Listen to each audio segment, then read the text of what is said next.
So as we return to that moment of understanding that there is only that one we could call God or Spirit or Tao or the universe or George or the ineffable singularity. Lots of words for that thing that is beyond this physical experience. Most of us crave to understand and experience that at a deeper level. It's kind of why we're here. Feeling the joy of the community in the community hall as we gather and laugh and hug and chat and connect and recognize that that connection is what it is what spirit is. It is all of us together because there's only one creative thing, and we are all of it. And when we get together, it's just lovely. It is so fabulous, that moment, those recognitions of we're together and we're co-creative and we are spirit, flourishing, loving, being strong and powerful and caring and gracious and all those things. That is what Spirit God is. That God so loved us that it created us as it. And it created us out of it. So we are it. I am that. I am that love. I'm not just accessing it. It's not just part of me. It is what I am. Each of us is that. Wow, it's such a challenge to get that stuck in the head. There's no separation. There's nothing I need to do to earn it. I'm just it, to the best of my ability. So today I am grateful, again, to know that I am it. It is me, as me. And that's true for all of us. Here in this room, in the ethers, all over the planet, everywhere there's no spot God is not. There's no spot that beauty, joy, love, peace, wisdom, grace is not. There are spots where it doesn't appear to be, but that's an appearance. But the truth is, all those things are there. So I welcome in this moment the good that is in this room, the love that is in this room, the high energy, the beauty, the wisdom that will show up from Reverend David's talk, the wisdom that will show up from our beautiful musicians, all of it in my soul, all of us deeply connected. So I let my words go into that law just to recognize that it's already happening. We are already it, and so it is. So let's take a couple minutes to bask in that wonderful awareness. And our musicians will return us. Thank you.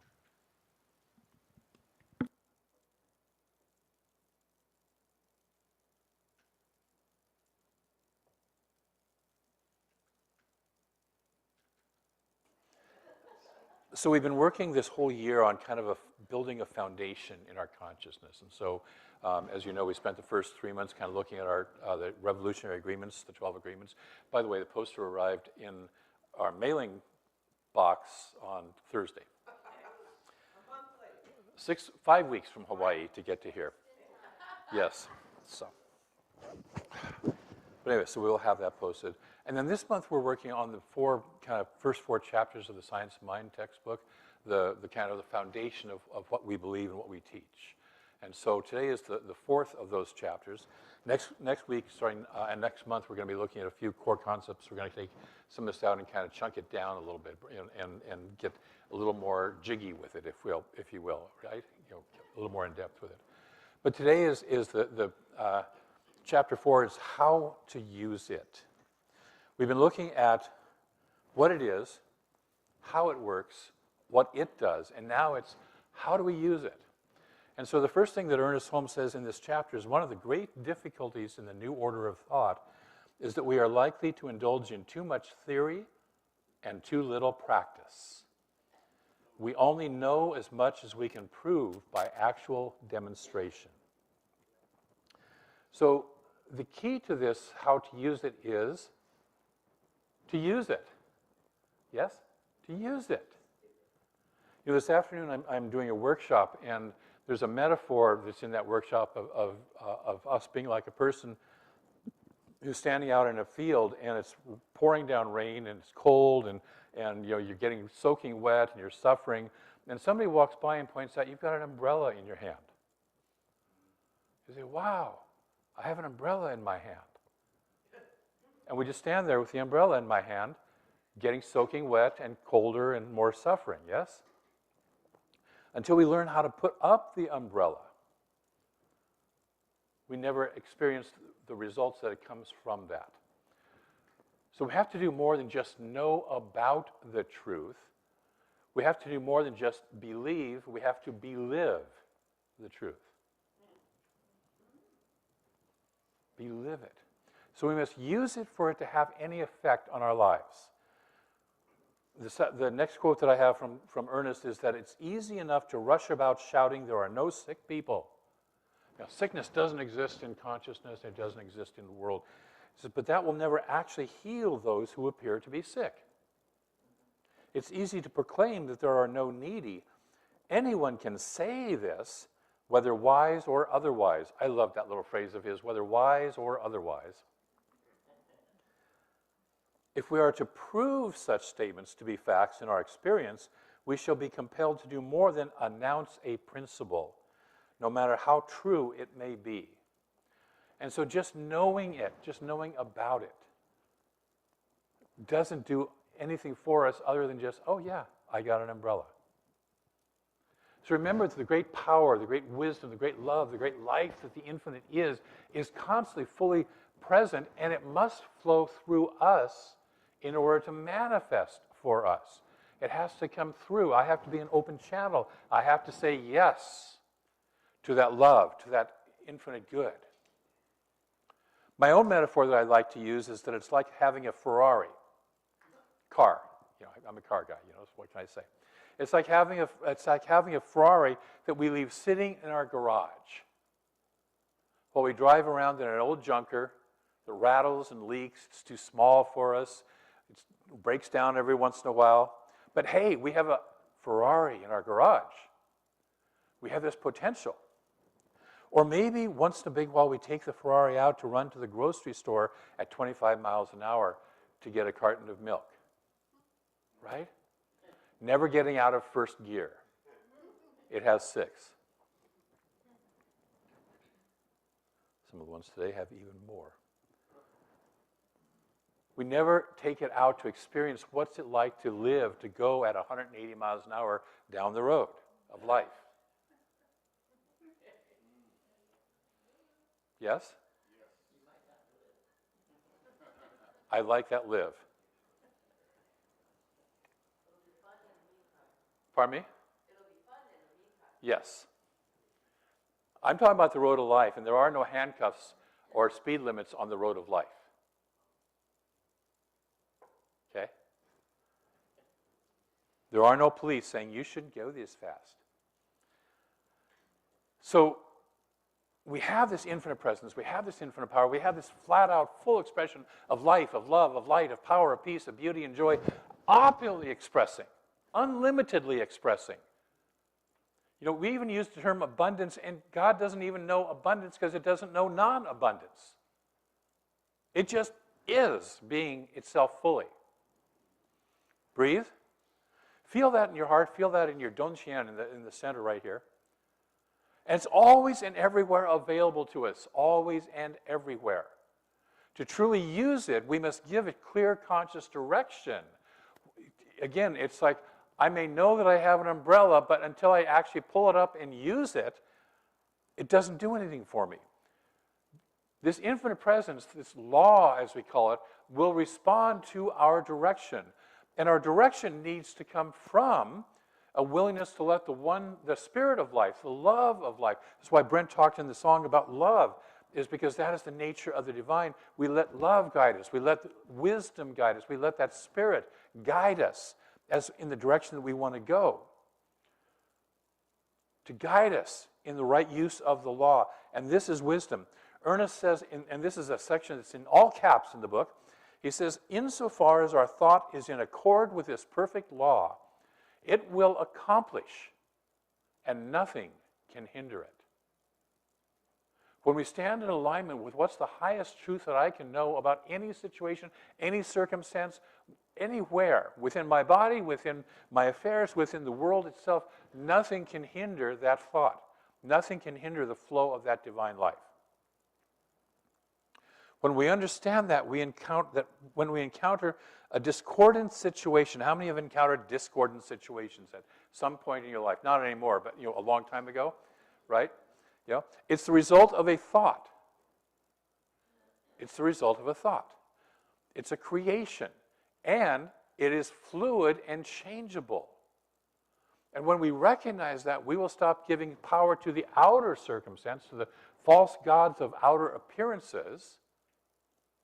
Oh, it looks this way, but is it really this way?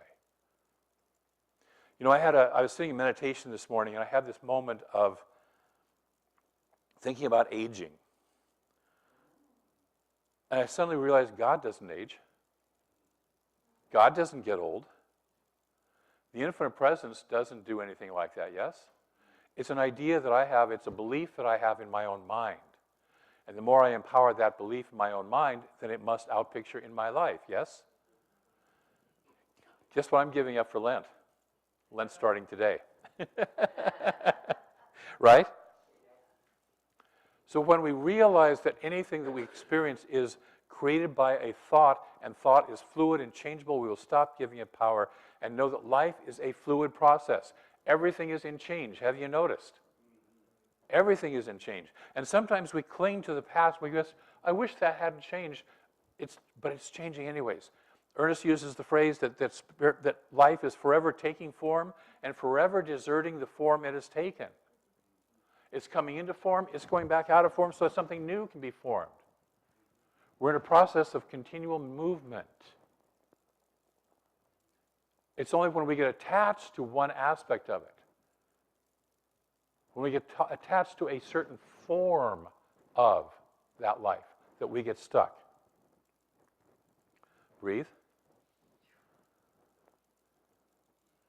So when we understand that no form ever stays the same, we will deny the apparent reality of any form that seems to be a discordant fact in our lives, yes? It does not have to continue to exist. It might exist right now, but it does not have to continue to exist. But I might need to use this power, this love, this life, this law, to shift it. And who am I shifting? What am I shifting? I'm shifting myself. I'm shifting my own consciousness about that appearance. And from there, everything else ripples out. I can begin to create a new, more pleasing form that is in greater alignment with and a higher expression of the divine nature of which we're a part.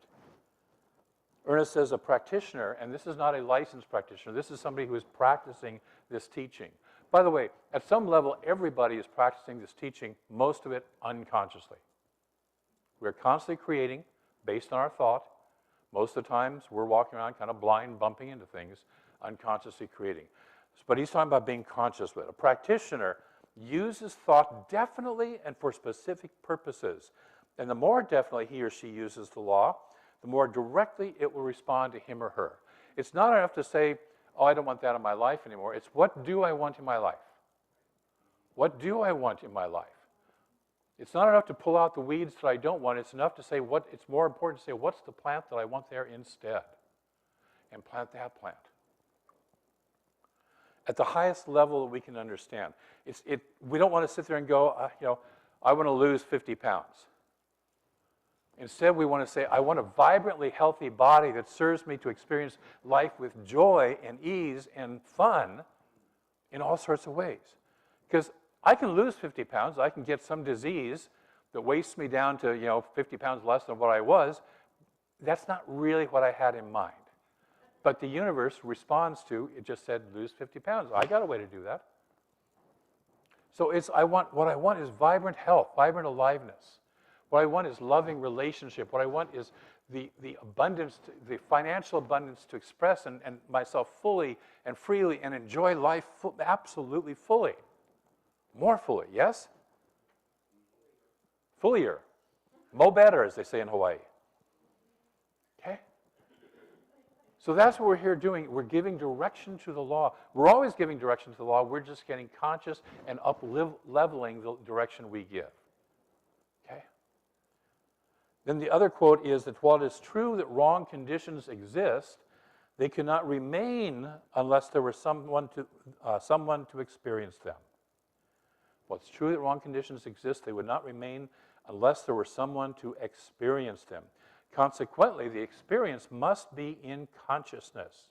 Change the consciousness, and the false condition will disappear, excuse me. While it is true that wrong conditions exist, they cannot remain unless there were someone to experience them. One of the great koans in Zen teaching is, if a tree falls in the forest, is there a sound?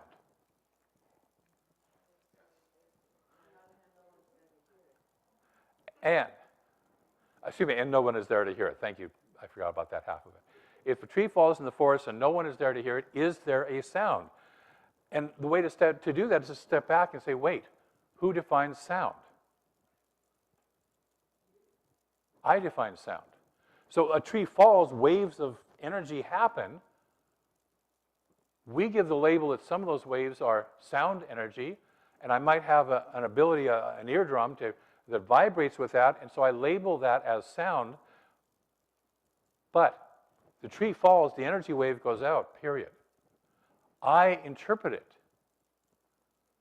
through my eardrum, through my consciousness, through my thought about that, right? And by the way, I can be happy or sad about that, yes? Or just neutral. All of it. So, while it is true that wrong conditions, stuff we don't want, okay, exist, they could not remain unless there were someone to experience them. So unless, something is happening, but I guess the best way to say this is years and years ago, I had a cold. And I was sitting there praying for health, right? I wanted health. I wanted this cold gone, And I heard this little voice inside say, this cold is health. It's the way of your body clearing out what it doesn't need anymore. And it's a whole lot better than if it wasn't there clearing it out, because then whatever wasn't being cleared out would kill you. Okay? And so once I understood that, it's like, oh, this cold is serving me. This process in the body is serving me. And from then on, anytime I started feeling a cold coming on, I started asking, what needs to be released? Usually an emotional thing. What needs to be released? And so then the cold became my friend, became my teacher, rather than something I had to fight and resist. I shifted my consciousness about it. And by the way, I never got colds after that lasted for the 2 weeks that they usually do. It was usually 2 or 3 days, and they were gone, as I did the work to say what it needs to be released, and then did my emotional release work. Breathe. So while it's true that wrong conditions may exist, they cannot remain unless there is someone to experience them. Consequently, the experience must be in consciousness. The experience must be in consciousness. It doesn't say this thing isn't happening. It's the experience, how we judge it, how we evaluate it, how we perceive it is in where? Consciousness, our consciousness. Our consciousness. Buffy can look at me and say, your collar is out of alignment.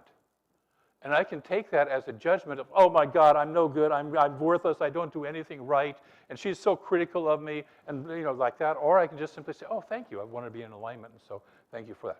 My consciousness, right? Same incident. What do I bring to it? Consequently, the experience must be in consciousness. Change the consciousness, and the false condition will disappear. I will no longer be afraid of the cold. I will no longer take Buffy's telling me that my collar is out of line as some personal criticism of me. I'm sorry. I'm just, taking one of her favorite things to do away from her. No, I'm just teasing. the work is shifting our consciousness. I want to read from, because Ernest gives a lovely example in this chapter. It's a bit of a long example. Is that okay? Whether it is or not, it's what I'm going to do.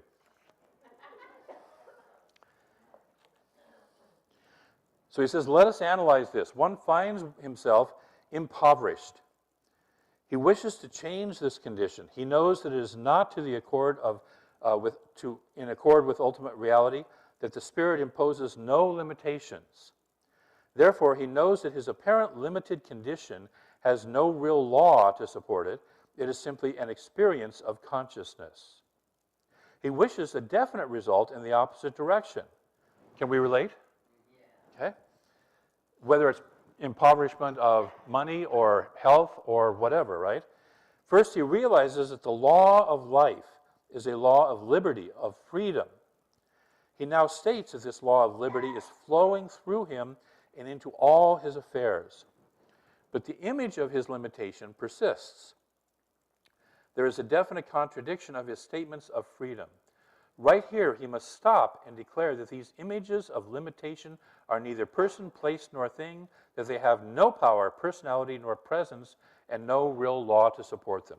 This is, what every gardener does when they walk into their garden and they look at a weed and say, you're not going to exist here anymore, right? So I'm pulling it out of the creative soil of my mind. You're not in alignment with the law of what I want to see my garden look like. He does not believe in them, and they cannot operate through him. He is free from their influence forever. He then begins to fill his thought with the idea of faith, the expectancy of good, and the realization of plenty. He senses and mentally sees right action in his life. Notice that he gets his senses involved. What does it look like? What does it feel like? What does it sound like? What is, the embodiment of it? He puts his whole trust in the law of good, and it becomes very real to him as he definitely speaks it into being, into his being, and into the being of his affairs. He denies anything and everything that contradicts his realization of this truth. Ernest goes on to say, at this point of realization, he meets a friend, ? Who immediately begins a tale of woe about hard times, bad business conditions, etc. And should he listen to this tale of the serpent, as Ernest calls it, he might reverse his previous affirmations and make negative his former mental and spiritual concept. When Ernest says make negative in this, he means to put it into the background. Anybody who's an artist knows that there's positive space, negative space. The negative space is the space that we're not looking at. The positive space is that which catches our attention, yes? Okay. So he makes it negative. In other words, he would put his former mental and spiritual concept in the background. This does not mean that he should refuse to hold conversations with people for fear that they will neutralize the position which he has taken in his mind, but that he should refuse mentally to accept the false position. Then he can talk with anyone and not be disturbed. So in other words, thank you very much for sharing about the bad business. I'm not going to buy into that story. This is what's happening in my mind. Emma Curtis Hopkins, who was one of the teachers of teachers in the New Thought movement, taught Ernest Holmes and the Fillmores and a bunch of other people, it was said that she used to, when people were talking about their problems, used to sit there and kind of under her breath go, that is not the truth of this person, that is not the truth of this situation, this is, the truth of this situation, this person is, blah, blah, blah, and just have it constantly going in her mind, what is the truth, what is the truth, what is the truth? And it goes on to say, but someone will say, should we refuse to look at sickness, poverty, and unhappiness? And Ernest says, this is not what we are discussing. We will not refuse to help the helpless to lift up the fallen, but we will refuse to wallow in the mud because of our sympathies. He quotes out of Matthew, and if the blind lead the blind, both shall fall into the ditch. Okay. And I've used the metaphor of if I come across a person caught up in quicksand, jumping into the quicksand with them doesn't help either one of us. One of us has to stand on the solid ground of truth. It doesn't mean we don't help the person in the quicksand. But we can help them better if we're standing on the solid ground of truth. So he says, let us return to the man who really wishes to demonstrate the supremacy of spiritual thought force over apparent material resistance.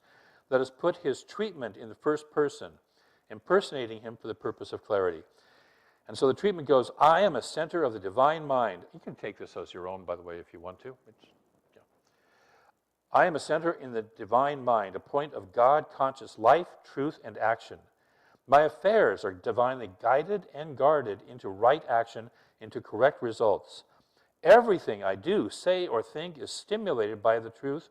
There is power in this word that I speak because it is of the truth and it is the truth. There is perfect and continuous right action in my life and of my affairs. All belief in wrong action is dispelled and made negative.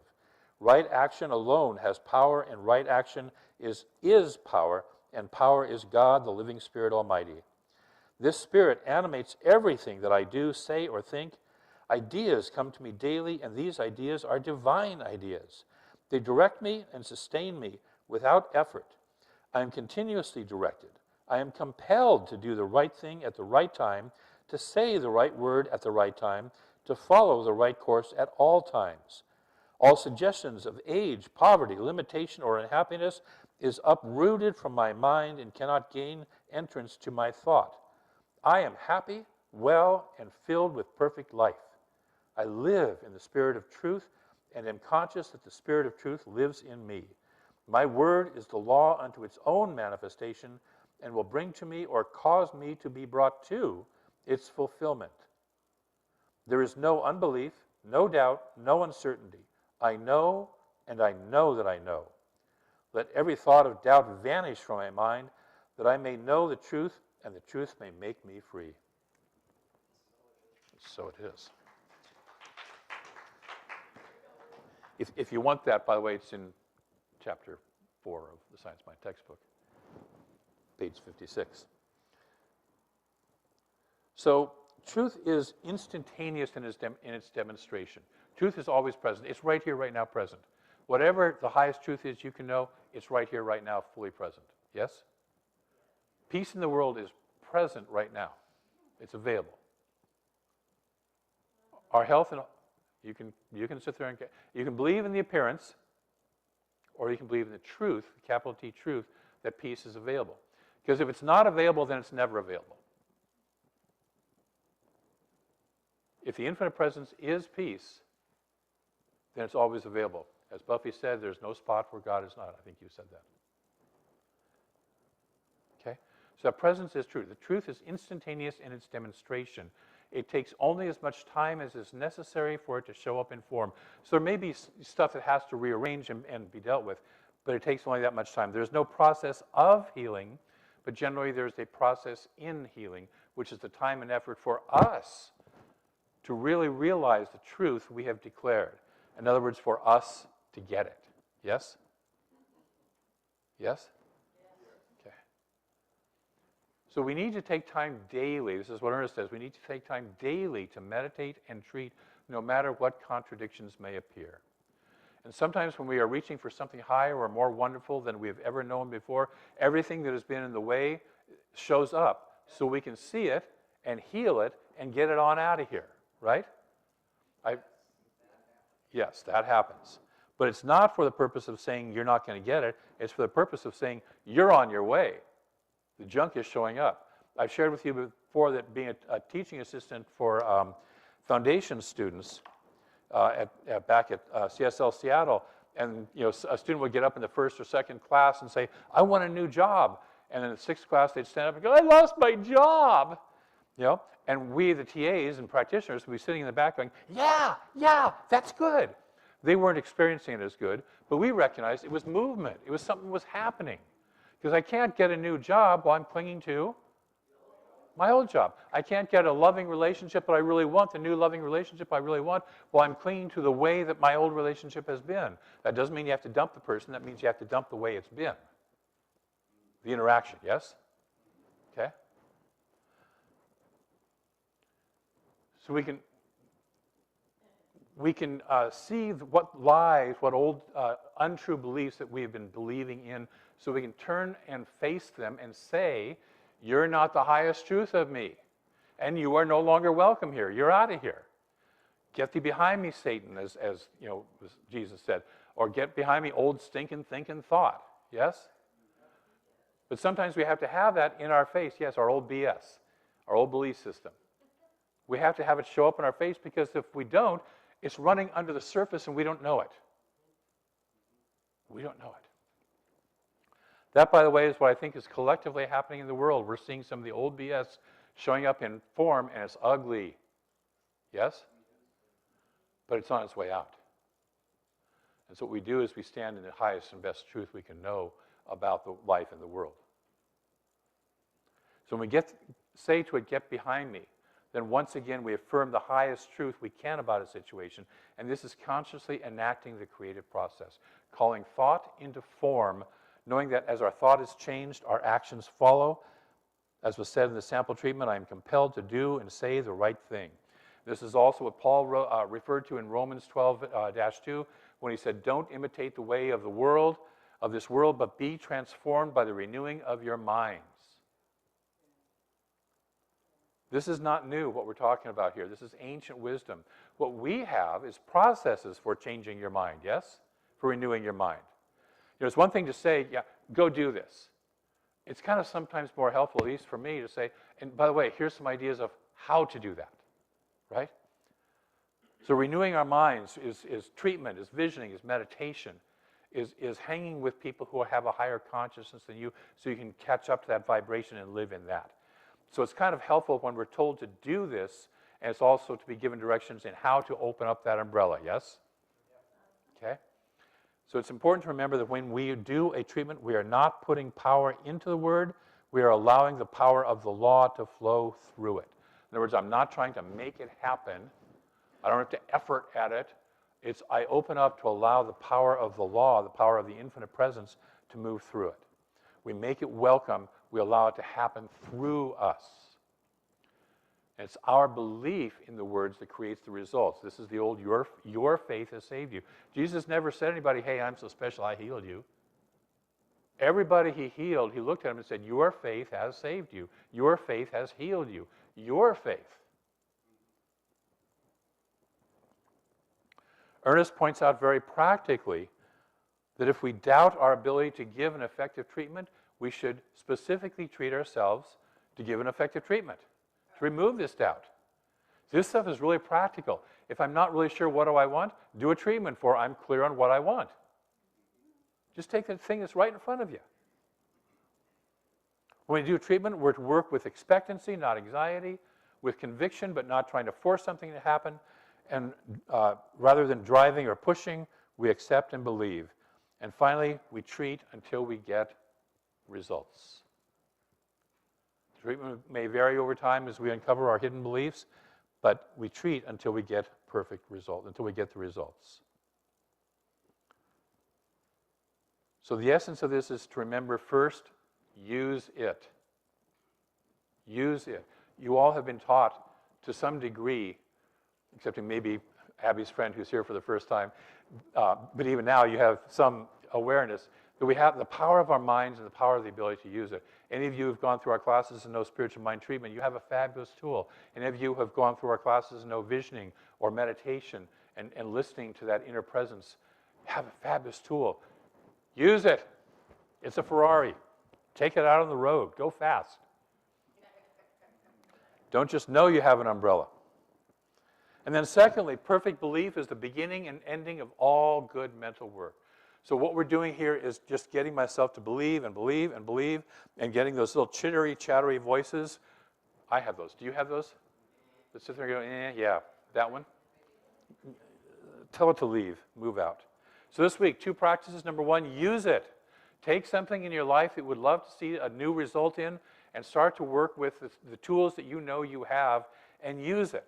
Choose what you want to be experiencing instead. Notice the focus is on what you do want, not what you don't want. And practice daily believing in the reality of this. Make it central, make it so you can experience it, make it so you know what it is. And then take action as you feel called to do so. The second thing to do is, especially if you haven't recently, take a class. Learn how to use or remember how to use your umbrella, your Ferrari. Okay? Are you willing to play with that this week? Great. We have an affirmation.